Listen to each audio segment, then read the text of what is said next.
It was Christmas Eve and the snow was falling gently over the small town of Maple Ridge. The streets were quiet except for the soft hum of Christmas songs playing from nearby houses.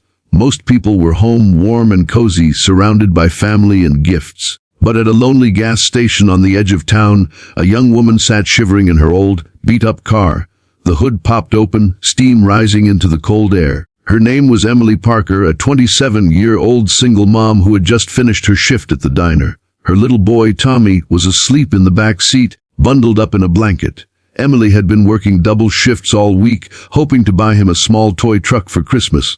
But now, her car had broken down miles away from home, and she had no money to fix it. She stared at the dashboard, tears welling in her eyes. It was the worst possible night for this to happen. Just then, an old pickup truck pulled up beside her. Out stepped a tall man in his late 50s, with graying hair and grease-stained hands. His name was Jack Miller, the local mechanic. He'd just closed his shop and was heading home to spend Christmas with his wife when he spotted her stranded by the roadside. "Evenin', Mum," Jack said kindly, adjusting his worn-out jacket. "Looks like you're having some trouble there." Emily quickly wiped her tears. "Yeah, my car just stopped working. I don't know what's wrong. I don't have any money right now to get it towed." Jack gave her a gentle smile. "Don't you worry about that. Let's take a look. Before we dive into this heartwarming story, make sure to hit that subscribe button and join our family here at Hey Your Channel Name.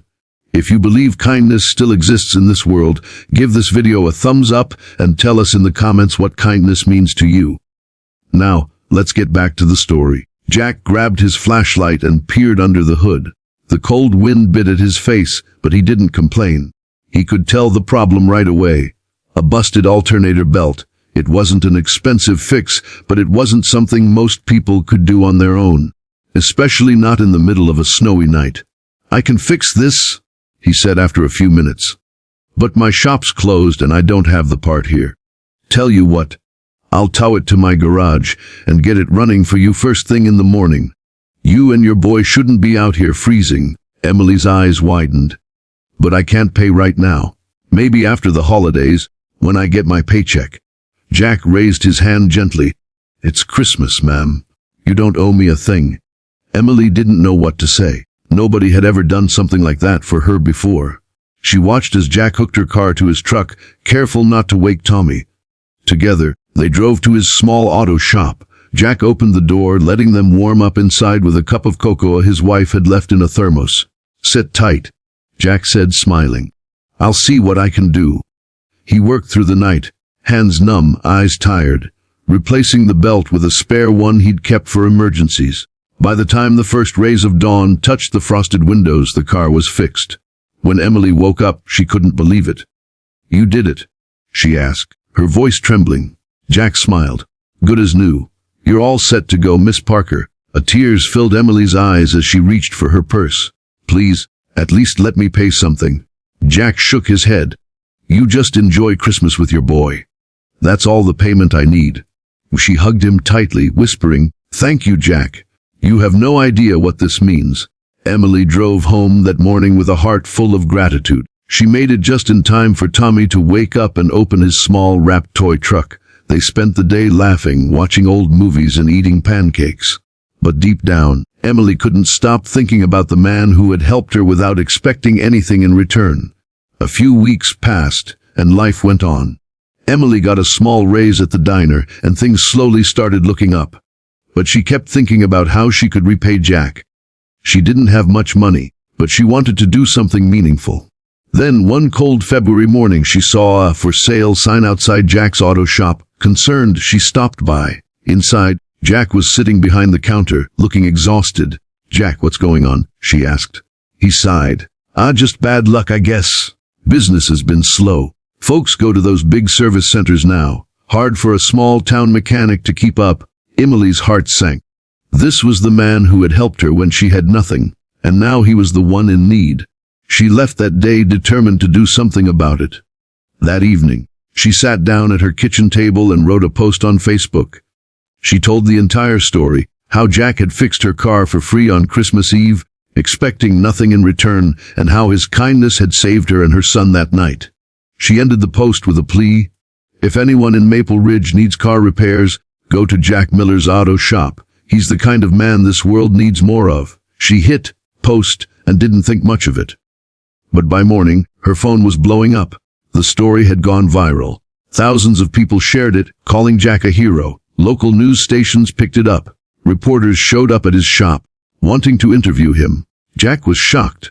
"Emily, what did you do?" he said when she came by. "I just told the truth," she replied with a smile. Within days, customers started pouring in. People drove from nearby towns just to support him. The shop that was once empty was now full of cars lined up outside. Someone even started a GoFundMe campaign for Jack and his wife, raising enough money to cover their bills and upgrade the shop. Jack tried to hold back tears when the local reporter asked how he felt. "I never did it for attention," he said quietly.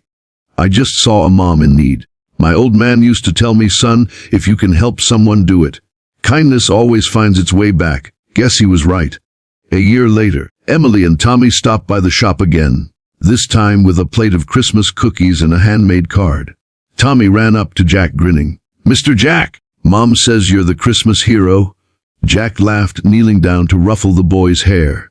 "Nah, I'm just a guy who likes fixing cars." But inside, he knew it was more than that. Kindness had changed both their lives. Hers, by giving her hope when she needed it most, and his, by showing him that even small acts can ripple out in ways you'd never expect. Emily smiled warmly. "You didn't just fix my car that night, Jack. You fixed my faith in people." Jack looked at her, eyes glistening. "And you reminded me that goodness still matters."